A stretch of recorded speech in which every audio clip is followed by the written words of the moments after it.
BRS బీజేపీలకు CM Revanth సవాలు విసిరారు. ఈ సవాల్కి బీఆర్ఎస్ బీజేపీ ఎలా స్పందిస్తాయో కానీ సీఎం చేసిన సవాల్ ఇప్పుడు సంచలనంగా మారింది. గత 10 ఏళ్ల బీఆర్ఎస్ పాలనలో, కేంద్రంలో 12 ఏళ్ల బీజేపీ పాలనలో తమ కాంగ్రెస్ ప్రభుత్వం 12 నెలల పాలనపై చర్చకు సిద్ధమా అంటూ సీఎం రేవంత్ రెడ్డి సవాల్ విసిరారు. నారాయణపేట జిల్లాలో పర్యటిస్తున్న సీఎం బహిరంగ సభల్లో మాట్లాడారు.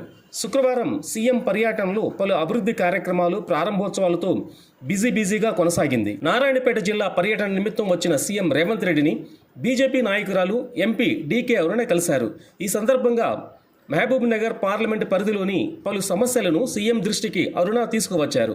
అభివృద్ధి కార్యక్రమాల జాబితాతో కూడిన వినతి పత్రాన్ని అరుణ అందజేశారు. ఈ వినతి పత్రాన్ని అందుకున్న సీఎం సానుకూలంగా స్పందించారు.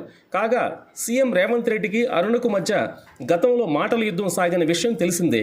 గతంలో ప్రతిపక్ష పార్టీలో ఉన్న రేవంత్ రెడ్డి లక్ష్యంగా అరుణ చేసిన కామెంట్స్ సోషల్ మీడియాలో వైరల్గా మారిన విషయం కూడా తెలిసిందే. కానీ రాజకీయాల్లో విమర్శలు ప్రతి విమర్శలు సహజమే. అయినప్పటికీ తాజాగా ఎంపీ హోదాలో ఉన్న అరుణ శుక్రవారం సీఎంను కలవగా ఇరు పార్టీల కార్యకర్తలు ఆసక్తికరంగా ఆ దృశ్యాన్ని చూశారు. డీకే అరుణ అలా వినతిపత్రం ఇవ్వగానే సీఎం గౌరవంగా స్వీకరించి సానుకూలంగా స్పందించడంతో కార్యకర్తలు హర్షం వ్యక్తం చేశారు. అభివృద్ధి కార్యక్రమాల్లో పాల్గొన్న సీఎం రేవంత్ రెడ్డి అనంతరం నారాయణపేట గురుకులం హాస్టల్ ఆవరణలో ప్రజాపాలన ప్రగతి బాట బహిరంగ సభలో ప్రసంగించారు.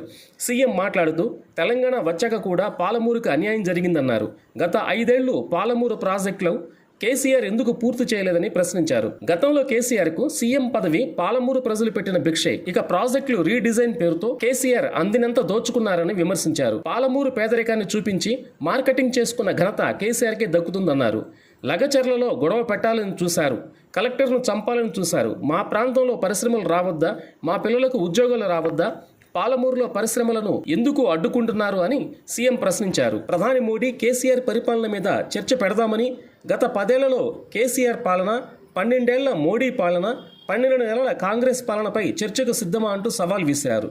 కాంగ్రెస్ ప్రభుత్వం ఏర్పడిన వెంటనే మహిళలకు ఫ్రీ బస్సు, గృహజ్యోతి, రైతు రుణమాఫీ, రైతు బంధు, ఇందిరమ్మ గృహాలు, జాబ్ నోటిఫికేషన్స్ ఇలా ఎన్నెన్నో కార్యక్రమాలకు శ్రీకారం చుట్టిందన్నారు.